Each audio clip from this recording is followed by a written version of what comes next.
Right. Well, if you want to go ahead and get started, I'll keep an Sure. eye to make sure that there's nobody that needs to be let in for some reason. Okay, sure. And we'll just make sure my screen can share just fine with my presentation here.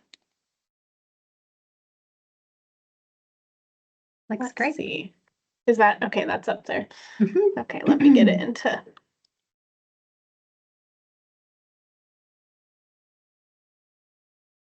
we are. That's still showing for you all, or are you seeing presentation mode? Okay. Yeah, that looks good.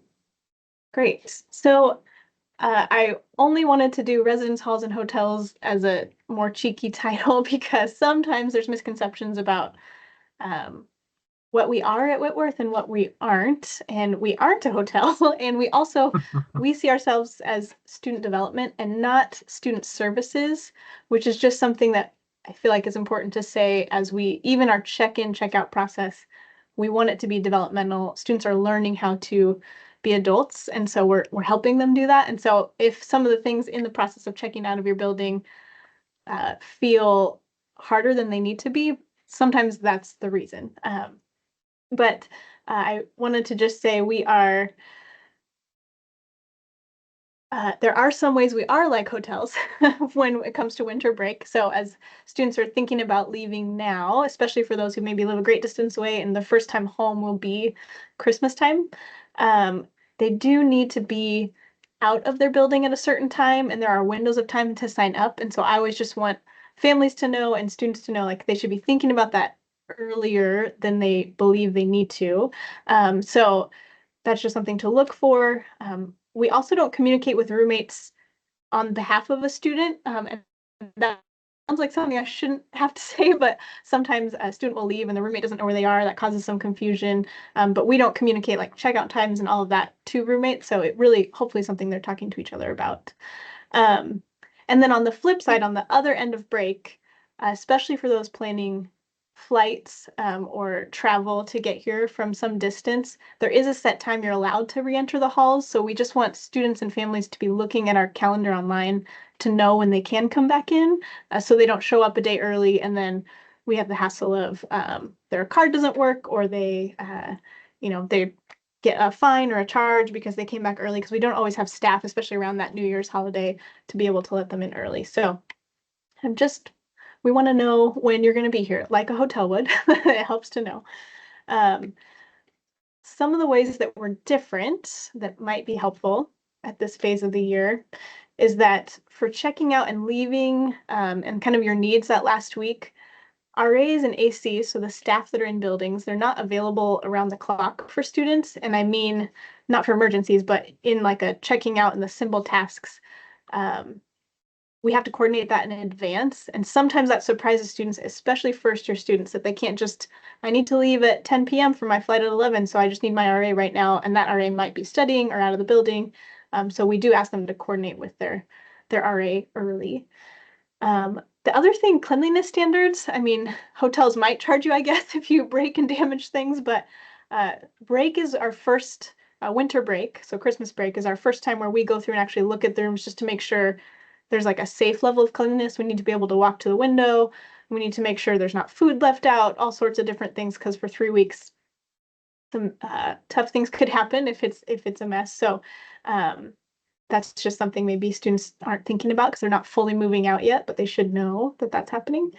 And then oftentimes we, as the older adults in our young people's lives, get to help them empathize with their future self, is a phrase I like to use. But how do you build in margin? So you might think, oh, I can pack for my travel the night before, but you are so busy during finals week, you're so stressed, there's so much going on, that it actually might be something you want to think about the weekend before, or give yourself a little bit of time, because it takes a little longer to think through than a lot of students are prepared for.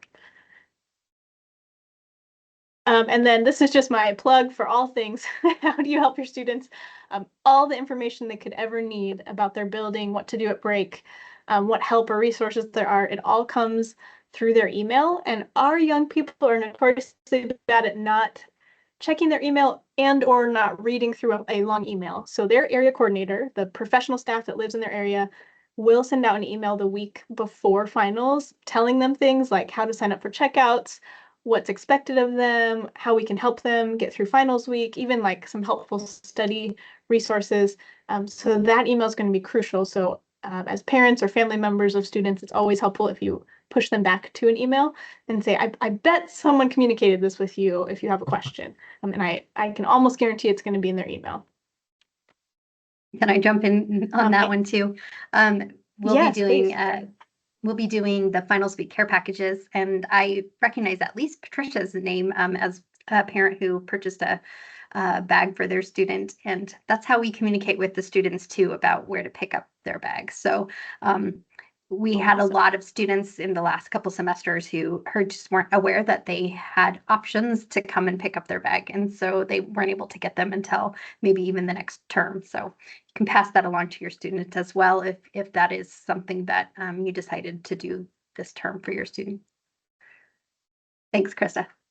Yes, yeah, that's absolutely. That's in general, I say that to parents through like Why Whitworth days in the spring and summer, all throughout the year. If you just help your student check their email and read thoroughly through emails, that is one of the best make it through college life skills that they will have, because we often tell them early and consistently about what they can do, and they don't always look for that information until they need it, and then they forget that it might have been an email a week ago or 2 weeks ago. I'm happy to take questions in the middle or at the end if there are any, so please interrupt me. I will never be offended. But I just wanted to cover some logistics of housing, but that was a brief overview. We can always talk more specifics on that later. The next thing I wanted to talk about was roommate troubles, because this is often the first time this next few weeks, if you haven't already, where families are hearing about roommate challenges, if there are some. So I want to talk a little bit about that, tips and tricks for how to help your student through that. And yeah, so we'll move into that conversation now. The first thing I would say, and I think a lot of us know this just as adults, that often all conflict, but especially roommate conflict, is just a result of miscommunication. So if your child is in a kind of a venting mood about a roommate, I would start by asking them to tell 2 stories for any action that has happened. So if they say, my roommate hates me, that's why they slam the door at night, you might say, okay, do they hate you, or do they just not realize that the door is loud? Or do they have their headphones in and they're not like aware of how much noise they're making? Is there another possible story to how you're interpreting your roommate's behavior? And it's okay to vent, and it's also okay to push back a little bit, but we're trying to help them build 2 stories rather than just the one that justifies how they're feeling. There's a 1,000 examples I could give of that, but oftentimes a student gets home, they feel safe and comfortable, and then they start to vent about any small thing that's bothering them, especially if they go back to their own room or a space that they have full control over, and they realize, wow, it has been a little exhausting sharing a space for a few months. And so some of that venting will start to happen. The other thing when we talk about roommates is that occasionally I get parents calling me asking, like, how can I change my child's room, or what can we do? My child's frustrated with their roommate. And there's a whole structure and system of support for roommates. And we are going to almost always push you back to the beginning of that structure. And so I just want to advocate that there is a process for helping either resolve conflict or even change rooms if that's what's needed. But it's not going to start kind of at the top of the structure. It's going to start first with a peer, unless it's an issue where you don't feel comfortable talking to another student. But most of the time it starts with the RA, just letting them know, here's the struggle or here's the frustration. RAs are trained to kind of listen and think through possible solutions with students and help them talk to each other. They don't mediate conflict, but they can help them resolve smaller issues together. The next step is talking to the AC or the area coordinator, who is the professional staff that lives in the building, and they have more training, specifically in mediation, if it comes to that. And they can help work through roommate conflict. And then finally, housing is the kind of brick and mortar side of roommates, and that's the last step. So if we're going to do a roommate change, it'll have to go through there eventually, but a lot of our students go directly to housing through email and say, hey, I want to change roommates. And housing's going to kick them right back to that starting point with the RA. So if you just want to help us be advocates for there is systems of people to talk to. With that, we have a room change process that's online that a student can engage with. It does ask them to do things like talk to the roommate about the problems, try and work it out a couple times, write about that, and then both roommates have to sign it and agree that the roommate relationship isn't working and they want to change rooms. And that sets us up to be able to move them if we need to. And we're going to ask every student to do that if they want to change rooms. But I'm not advocating for students changing rooms. I think even if you don't love your roommate, like my last point, if you're not best friends, that's okay. We want you to be able to live well with someone else, and that doesn't always involve close friendship. And that sometimes doesn't line up with what students thought the roommate relationship would look like. And sometimes that's what we're managing. But you can always help us when we say, your roommate doesn't need to be your best friend. We love it when they are friends, but that roommate relationship can actually look like something completely different than all of your other friendships. And it's actually freeing when you find that. So maybe instead of how close of friends are we, it can be, can we get lunch together once a week where we check in on how we're doing? Or can we agree on how we're going to use our space again, revisit our roommate agreement regularly? There's a type of relationship building that can happen that looks different than your other friendships, and we're going to try and push students towards that so they learn how to be a good roommate in the future. Because not only are they learning maybe what they like or don't like in a roommate, they are learning who they are as a roommate. Sometimes your child might be the one that's bothering their roommate, and they are learning for the first time, wow, I actually am pretty noisy, and I didn't realize that about myself until I had a roommate telling me all the time how noisy I am. And so this is part of growing up, right? You learn who you are and the parts of you that you need to either adjust or just accept about yourself. And as parents, as staff, friends, student developers, we're trying to help them learn who they are. I'm going to bring up this slide a few times because one of the things that we're trying to do is to help all of our students be a little more resilient. And this has looked different in the last few years because the bar has been lowered a little bit with some of the social isolation that we went through with COVID and other things that we're just having to kind of start at the ground level of building up some of those resiliency skills. But this slide is just a helpful reminder of all the different parts of resilience, and the parent relationship as a child's in college is a huge component of resiliency and developing resiliency. So I highlighted sense of belonging here when we're talking about roommates, because sometimes the real heart of the roommate conflict is I wanted my roommate to be my friend. I want to feel like I belong and have that healthy or safety love in the roommate, and I need to find it elsewhere. And that can be hard to realize.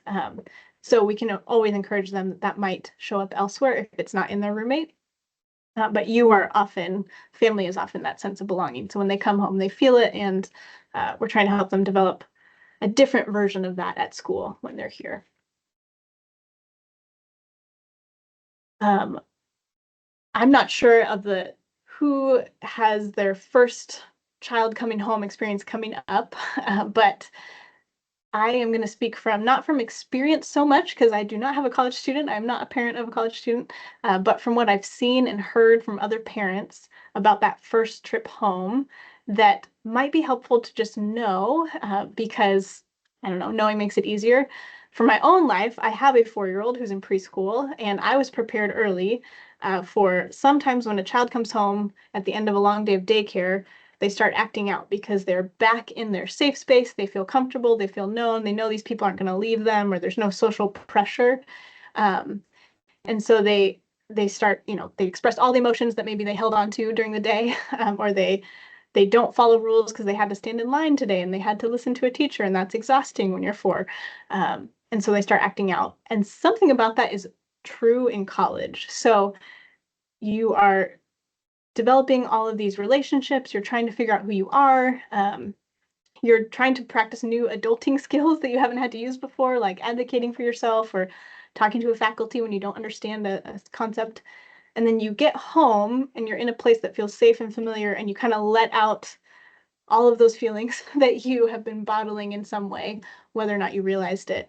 And so a lot of parents will say, my kid came home and I expected them to just be happy to be home, and they were angry or sad or seemed like exhausted. They just went in their room and slept for 10 hours, 12 hours. And that's normal. So I say that if that is anyone's experience here, that's pretty expected, because that first part of identity development can be exhausting when you are an adult learning who you are. Another thing is also happening when our students go home. They are learning for the first time. This might be on another slide, so I might be getting ahead of myself. Yep. Okay.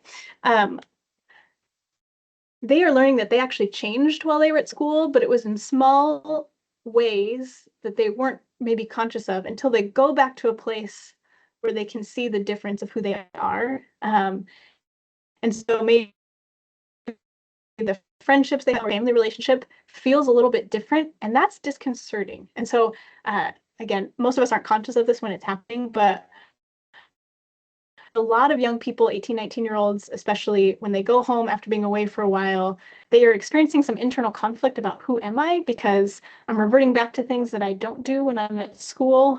Maybe conflict with a sibling. Like I don't bicker this way with anyone at school, but I come home and automatically I'm annoyed at my younger brother or whatever it might be.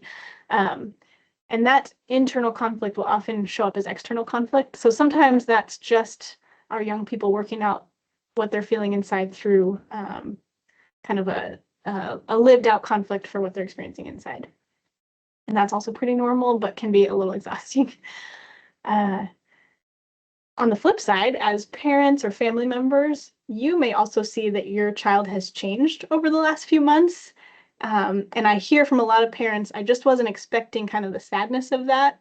While it's important, I think many of us expect when our child goes away to college and is learning and growing that they're going to be a little bit different. But when they're your kid and you've known them their whole lives and you weren't there for every step of that, there's like a sadness maybe, or maybe a small grief of them changing and becoming an adult and not a child in the same way. And so I think that's also normal, maybe helpful to know before the first big break is coming up. And then the last thing I would want to say is that I kind of said this in a different way, but students going home at winter break especially are exhausted. They just went through their first round of finals. They're feeling a little anxious about how they did academically. There's just a lot of change that's happened from the start of the year until now. And so the negative expression can come from that, but they also might just be physically tired. Like that's a very normal human body reaction to all they've gone through. Perhaps especially if they're going to a place they're here where it's dark. Spokane gets pretty dark. I mean, it's not Alaska, so I will say it's different than that, but we are in one of the darkest parts of the United States this time of year, and they will start to feel that, and their body is adjusting if they're not from a dark place. So I would just be thinking about some of those reactions, the physical body, maybe sickness or fatigue is because of that. I will say it's not all that I'm saying a lot of hard things. There's also a lot of fun. Sometimes your student will come home and the things that they didn't realize they missed, they'll be able to express to you, which can be really beautiful, whether that's cooking food that they missed or certain places, even within their home, that they didn't realize how much they missed until they see it again. So there's a lot of joy that comes with really appreciating something once you've left it. But there's good and hard over this first big break. A neat tip that I heard during parent Yes. orientation earlier this fall, and wished I'd heard it a little bit earlier when I had college students coming home, was if you have some family traditions around Christmas or Thanksgiving, that your schedule looks like it would be easier to do it before they get home, holding out if you can include them in those traditions, if it's maybe decorating the tree or putting lights up on the house or that kind of thing, that can help them decompress, reconnect with the family in a special way. For sure. That's a great point. Yeah, I think celebrating, I think there is a tension to have things go back to normal, or to, we always do this at Christmas, we always do this, which is also really fun.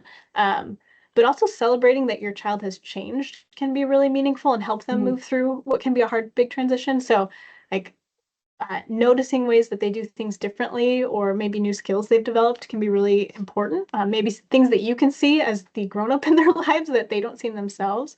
What a cool way to help them to build that self-confidence. And then the other hard part we hear about a lot is the rules shift, right? So I go home and now I have someone who's aware of dinner time and where I should be. And if I go out and stay out past midnight, like they kind of wonder where I am. This was normal in high school, but I've been at college for the last 3 months and no one was checking in on me every day. And so that kind of role shift in how you behave is a big challenge at first. And so I think, again, that's one you might expect, but it comes up more as conflict than people might realize. The other thing that happens towards maybe the end of a break is that anticipating going back. So there might be the release and then the going back into the normal rhythm of family traditions and being with people I love and the safety. And then you have to think about going back to a place that might have a lot of good, but also might represent like change and effort. And I have to start classes again and all the things that are important, but also hard in college. So this is a good chance for you to help your student practice kind of hopefulness, reminding them when there's talking about the hard things, about all the good things that come with that. And kind of like I mentioned earlier, like all of the best things come after something that's a little scary or a little difficult. And so kind of helping them see the light at the end of that. And then it is also always tempting to do things for your student or for your child. I get calls from parents, and some of them are very warranted. They want to help their student and they want to ask my support in that. And other things, I think, maybe push your student to do this, right? They need to develop the resiliency muscles to call financial aid about a bill issue or to talk to a roommate or to advocate for themselves in a class.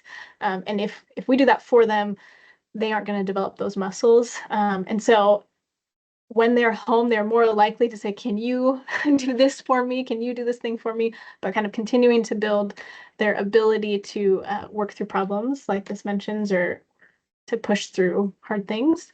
Yeah, so I think that's just an important skill throughout being a parent of a college student. They have endless opportunities to manage things that feels overwhelming, but that is part of growing up and part of what we hope the college experience does for them. Okay, so let me back out here.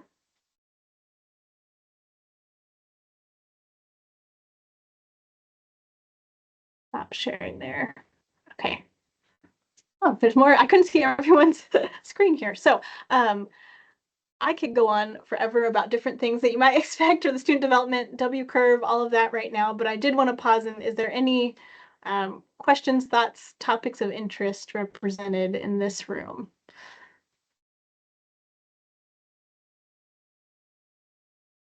So I just am wondering, so they need to make sure that they're all cleaned out, packed up and everything.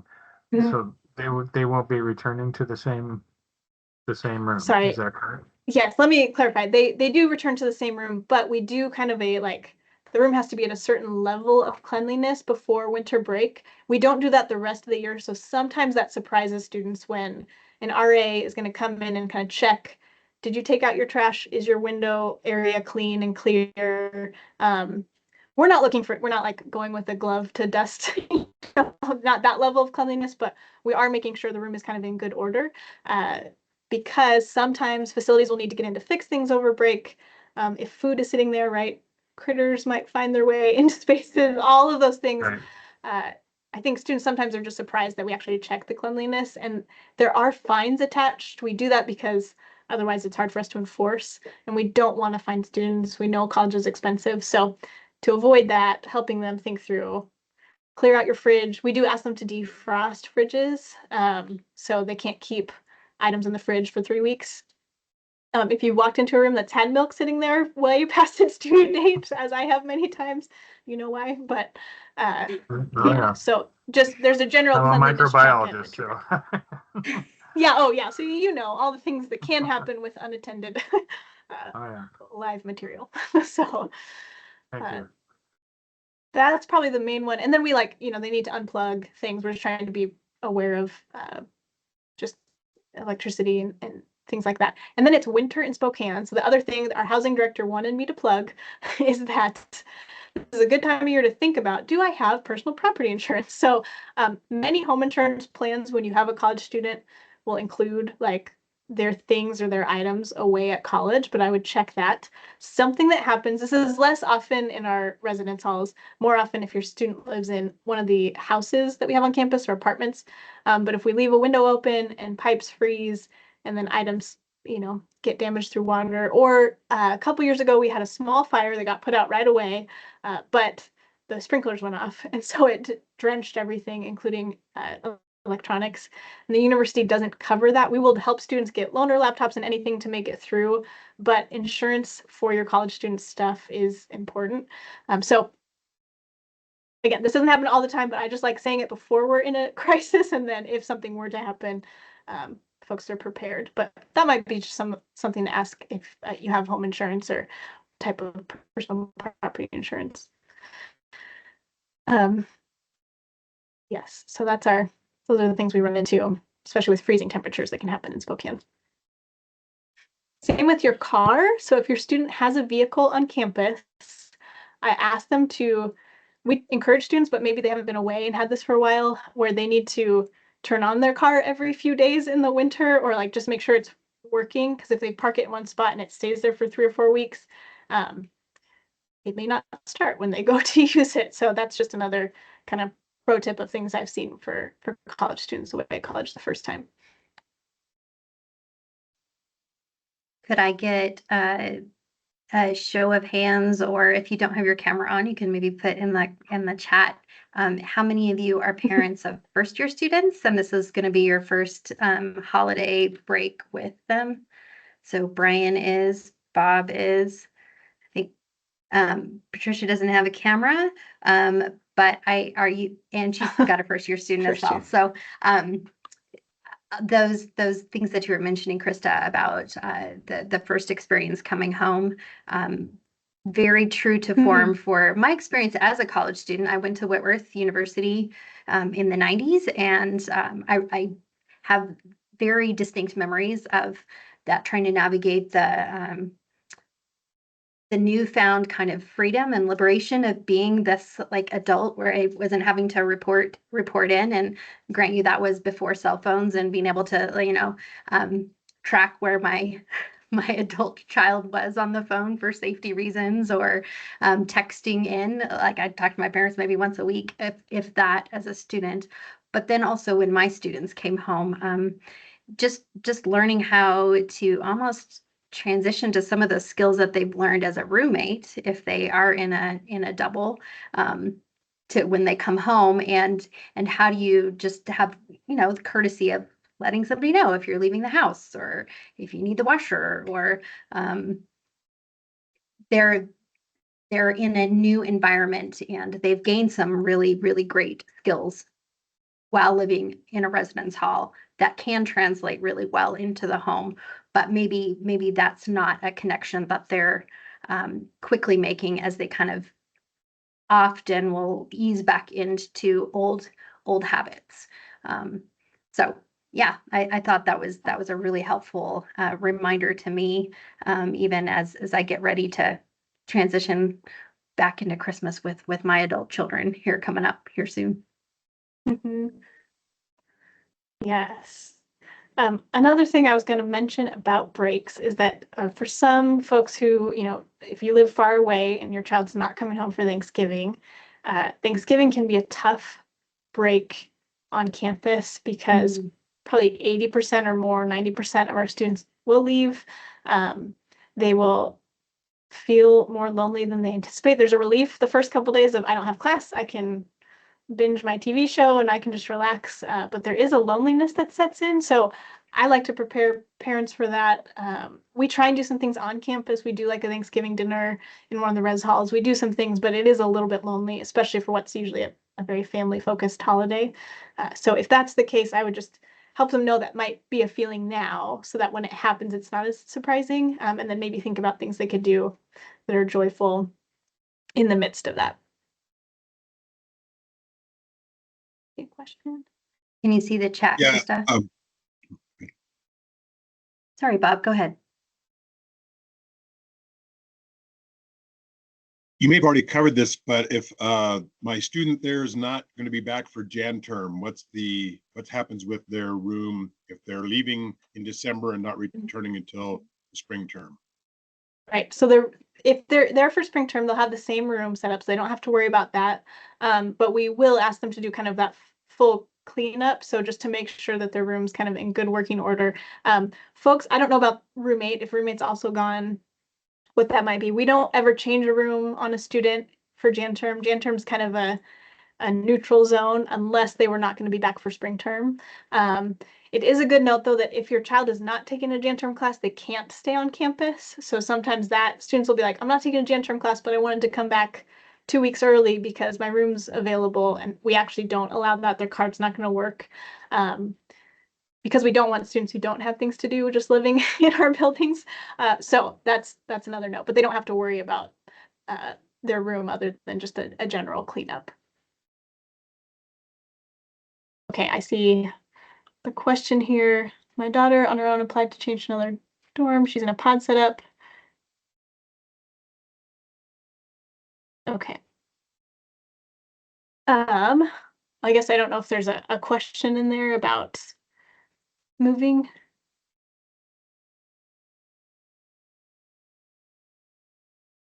Okay, receiving notes to pick up the final.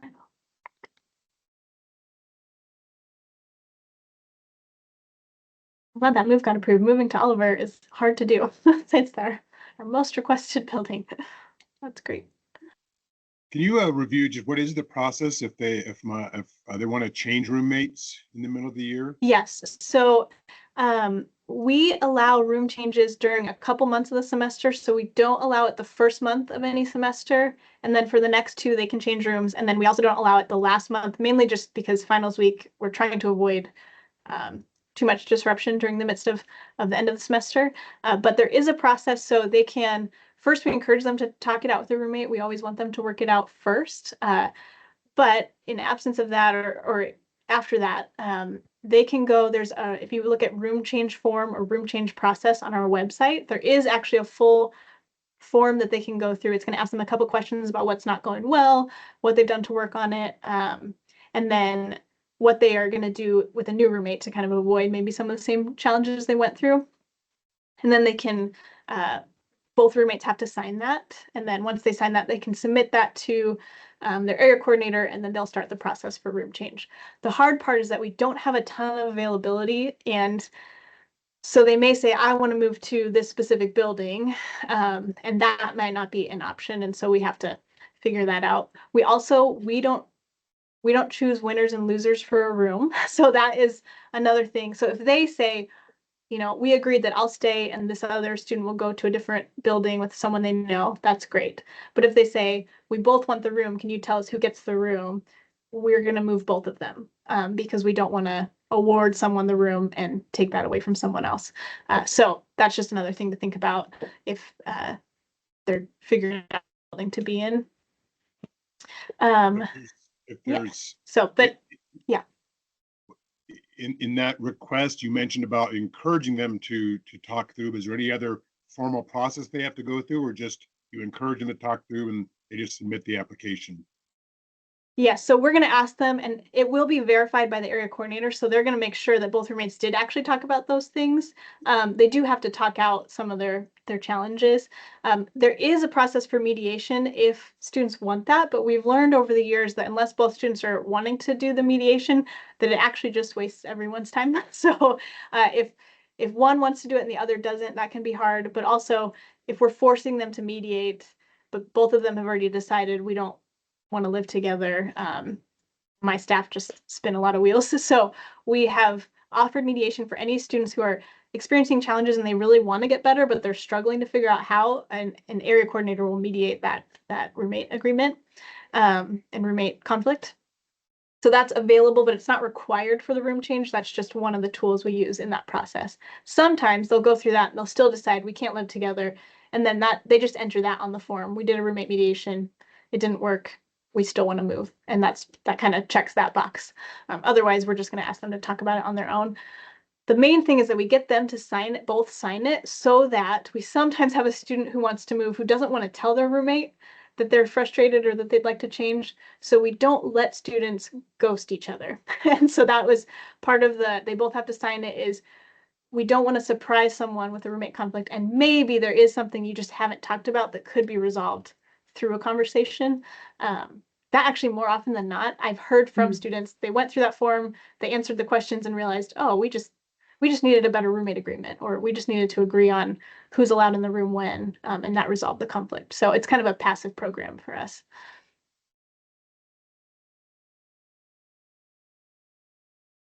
Good question. So yes, I look at the chat, she will be required to do a full checkout. So if you're actually leaving your building, that's a much more involved process. So it'll be a one-on-one setup meeting with the RA to check out of the room. And that will require kind of deep cleaning of everything, making sure there's no damage, and then moving into the new building and filling out a new room inventory sheet for the new room in Oliver. So that will be kind of done separately, but she should receive a notice through email from housing about how to do that and when to sign up with the roommate, or excuse me, with the RA.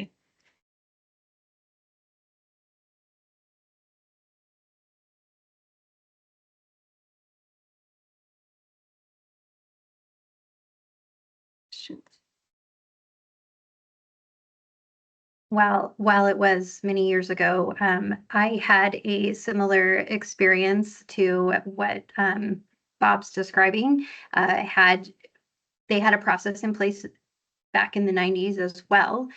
Not that different in terms of there being an expectation that you would go through the process, that you couldn't jump to the end of it or ghost your roommate and make a unilateral decision that you wanted to be in a different residence hall. And my roommate and I together recognized that for the sake of our friendship, being roommates wasn't going to work. And so they were able to move me to a different residence hall and with an international student. And it ended up being this really great growth opportunity for me to recognize that sometimes moving on, because I tend to be somebody who wants to push through and make it work, that wasn't a failure, that was a solution, that was a solution that my friend and I were able to come up with together. And we were able to preserve that relationship. We were in community with other students here on campus. And for the sake of our other friends, that the tension that we were experiencing as roommates, we weren't sure how to navigate that, but we were able to maintain the friendship. So I love knowing that the staff, Krista staff, and the residence hall, the RAs that are peers are really there also to walk alongside their classmates, their peers, to develop healthy communication, because it can be a really big growing opportunity. It's not a mark of failure if it just doesn't work sometimes to live with some people. Yeah, and a lot of times our students who go to the next room, that last part of our room change form says, like, what are you going to do differently? You know, is there anything you're going to change about entering into this new roommate relationship? And that can be crucial. I'm going to tell people I need this before we enter a conflict, because it's much harder to name that you need quiet after 11 p.m. after a roommate's been loud after 11 p.m. for a month straight, right? You feel more awkward. But if you say it before you enter that conflict, it's easier to do. So a student might learn that about themselves. And especially first year students, they don't know what they need, or they don't know what someone else might present in a room until they're in it. So I didn't think to put on my room change form that I don't want, or on my roommate agreement, that I don't want friends staying over until 1 a.m. to work on homework, because I didn't know that might be something that my roommate would want to do. You know, so I now know, and now I know what to ask for and to think about. But we actually see more roommate conflict with our sophomores who chose their close friend to live with and realized, oh, we are great friends, but we do not make good roommates. And that's, I enjoy those ones because there's usually more of a kindness in how they talk to each other. They get angry at each other, but they also know I care about you and we want to work through this. But sometimes it's the same outcome that Rachel was talking about. Like, you all can be friends, but maybe you just shouldn't live together anymore. This is not a good setup. So that is, we all feel that way, right? About certain things. There's people I love who I can't spend more than 2 days with. I love them. But once we hit 2 days, 3 days, it's too much. So that's For sure. I think this policy is a really good prep for, because they're all going to hopefully have professional relationships here coming up. So that's a good way to do it. Definitely. Yeah. And that's one of those things for, oh, go ahead. Oh, no, you go ahead. Finish what you were saying. Oh, I will say this a lot, but the difference between student services and student development is I'm not always trying to make the students feel good. And that sounds, that's a service mindset, right? I want the customer to be happy. I want growth and learning to happen. And sometimes that intentionally doesn't feel good. So some of those roommate conversations we make them have are very awkward. And a student will say, I'm too anxious to have this conversation. My mental health can't have this conversation. And I get to say, I believe you, and I'm sure it's hard, but you're going to be better for it. You're going to learn that you're capable of having an awkward conversation. And at the other end, you're going to have more skills than you had before. And I'm still going to ask you to do that. So I get a lot of, because of my mental health, I can't do X. And I push past that a lot because I don't want our students graduating thinking, if I just say my mental health, then I don't have to do this thing at work, or I don't have to give this presentation, and they may not always have that option. So, but roommate especially, we get a lot of, I can't possibly tell them, I don't want to hurt their feelings. I don't want to, name this thing that's really uncomfortable, and we're going to ask them to do that. So we are developing them. We're not customer service. So that's a tension we run into a lot. And I can take students being a little frustrated with me, but they get over it Good usually. policy. Yeah. That actually maybe leads into what I was going to ask if you might be able to address a little bit, and that's the kind of trends that you've seen with the number of students living in singles, and how that impacts the development of their social skills, and maybe some of the challenges that might be part of that living situation. Yes, yeah. I think there's a lot I could say about the single room, right? A lot of our students want single rooms. If I had a magic wand and could change something, it would be that we didn't have any single rooms to offer. And I know that sounds harsh because some of that growth just has to happen. And if you can choose to isolate, so for our students who are worried about social connection, they have social anxiety, or they have other mental health concerns, and they think, if I have my own room, I'll have my safe space, and then I can go out and do those things. What we actually know to be true is that they will just keep isolating and further disconnect from people, and then we struggle to get them out of their room. If they have a roommate they really don't like, they actually will leave the room. So that actually makes them connect socially elsewhere. And I admit and know there are students for physical health needs, for other mental health needs, they need their own space. I appreciate that. I don't want to diminish it.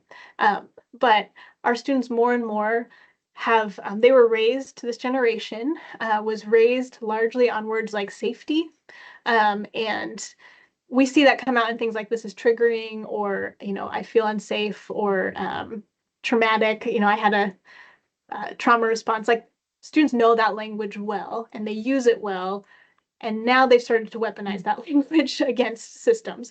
So we are doing our best to hear students, empathize with what's hard. And they went through social isolation at a very formative time of their social development. And so they kind of had to skip, hop, and jump over some skills that you and I maybe had the benefit of developing when we were 16, 17, 18. And I can't pretend to know what that's like because I didn't go through that then. So I try and empathize and say, you're only going to get to the good stuff if you go through this hard thing. And so we have to do the awkward social interaction. Those icebreaker games that most of us don't really like are actually crucial for you to get to know people, even if it's you laughing in the corner about how awkward this game is. That means you've developed a connection with someone. So we are seeing more and more of our students wanting to isolate, and we are pushing harder against it. And we have lowered our bar in terms of, like, I used to require mediations. I can't do it anymore. I have students who are like, I'd rather drop out of school than go through mediation. So that hurts my student development heart, but I have to acknowledge that's who our students are now. So I've got to find other ways to help them learn that without pushing them past what I wouldn't say their safety zone. I want them to be safe, but I want them out of their comfort zone. Yeah, I was going to say, watch out for my daughter, if anything comes up, because she jumped from COVID to psych major. So, just be careful. Yes, right. There's a lot. I think I always say this, and I'm not trying to say, oh, this generation, I walked uphill both ways. I'm not that person.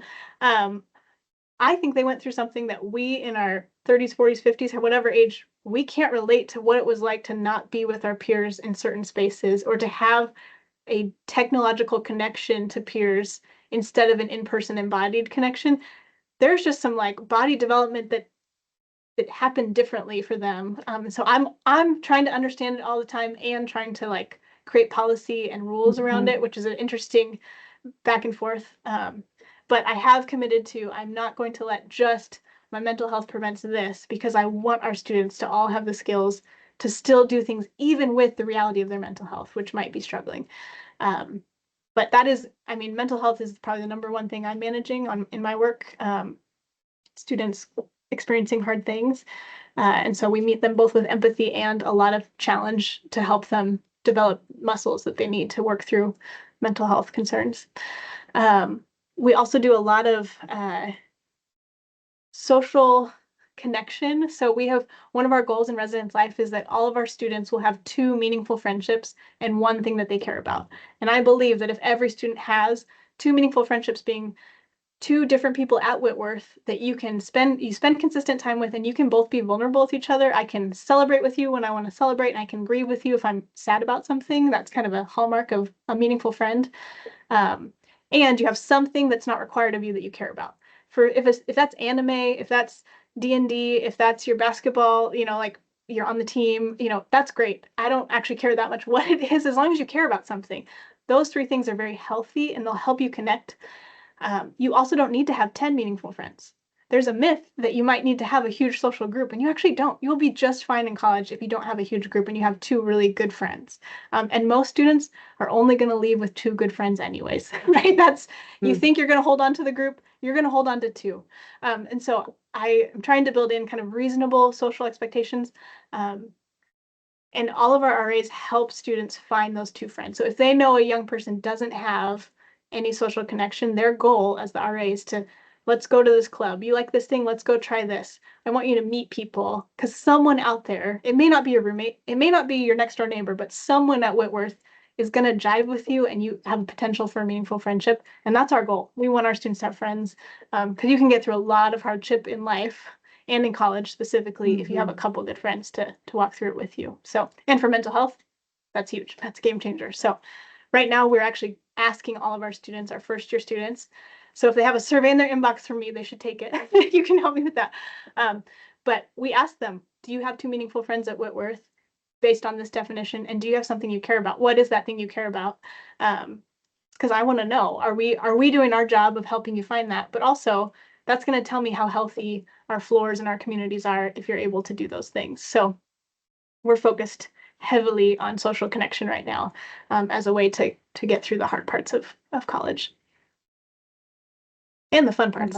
College is still fun. Totally. Still right. A delight. I don't get to see the fun as much as the rest of my staff. I deal with the heavier things, but yeah, college is still very fun. That gets me really excited, and I think that it touches a little bit on a trend that, this is more anecdotal. I haven't done a bunch of research on it or anything, but talking to my peers, parents of college age students, and actually interacting with somebody who's doing some graduate work on the parent learner in this college dynamic. Our engagement with our adult students is a little bit different than it might have been 5 or 10 years ago as well. That the social connections that they may have formed during their high school years, for all of us within the COVID kind of world, high school, middle school, we're maybe walking with them, partnering with them a little bit longer than we might have in the past. And the academic that I was working with on this, talking to about this, she told me of a new term that I hadn't heard before, but it was adultolescence.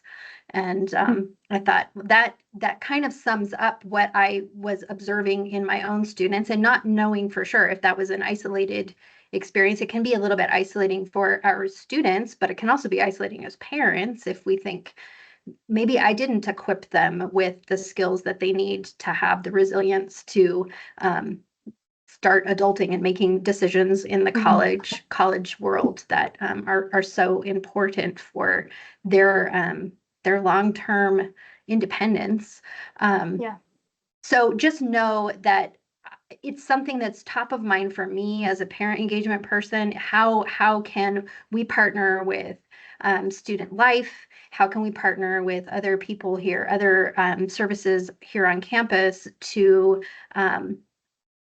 point you in the right direction so that we can point our students in the right direction, not so that we can do the making the calls for them, doing the living for them. But it's sort of like the nudge to check your email.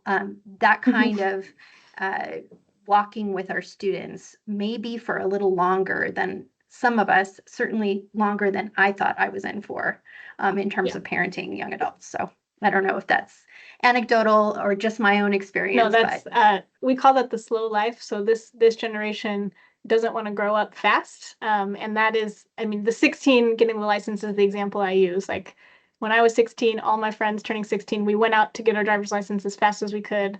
That is not this generation. They're like, why? When I could have someone else drive me, you know, I don't want to take that risk if I don't have to. And that's a hallmark of the generation, fortunately or not. They're growing up slower. I'm glad they get to. They don't have some of the harsh realities of the world that made some of us grow up faster for whatever reason, but they are choosing to not do independent things at the same times that we used to. So college has had to shift based on that reality, which is hard for us to figure out how to do. So, but yeah, it's the slow life. First, Gen Xers were like, how fast can I do all of the hard parts of life, right? Like I'm going to encounter it at 18, 19, 20 and be ready to go at 21. And that is not Gen Z. So who they're raising. So that's an interesting balance. But yes, that is very true. Boomers too. You're right, Patricia. Oh yeah. And Gen X and up, everyone wanted to grow up a little faster. Millennials, like myself, slowed it down. And then Gen Z has taken that to a whole new level. So that's just how I speak in generations, which are broad terms and don't apply to everyone within them. But in our work, we're always looking at that, like, why it feels different now than it did 5 years ago. What is that? And that's part of what we've identified. This has been a very helpful presentation. Does anybody else have any other questions before we wrap up? Not anything. No, thanks a lot, you guys. That was great. Yeah, make sure you get some of that sunlight vitamin D while the sun's up there, Brian. Brian lives in Alaska, you guys, and he said the sun was just coming up as the meeting was starting. Yeah, great. Thank you all so much. This is great. Love talking to parents. Very helpful. Looks like Patricia's typing something real quick, and I just want to make sure if she has a question that we don't miss it.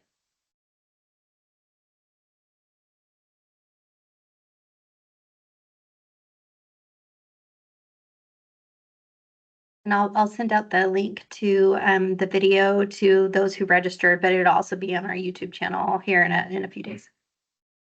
In Jan term. Yes, more first years stay because there's only one trip that's first years are allowed to go on through the honors program. So there will be a lot of first year students on campus, but a lot of sophomores and certainly juniors and seniors will be gone during Jan term.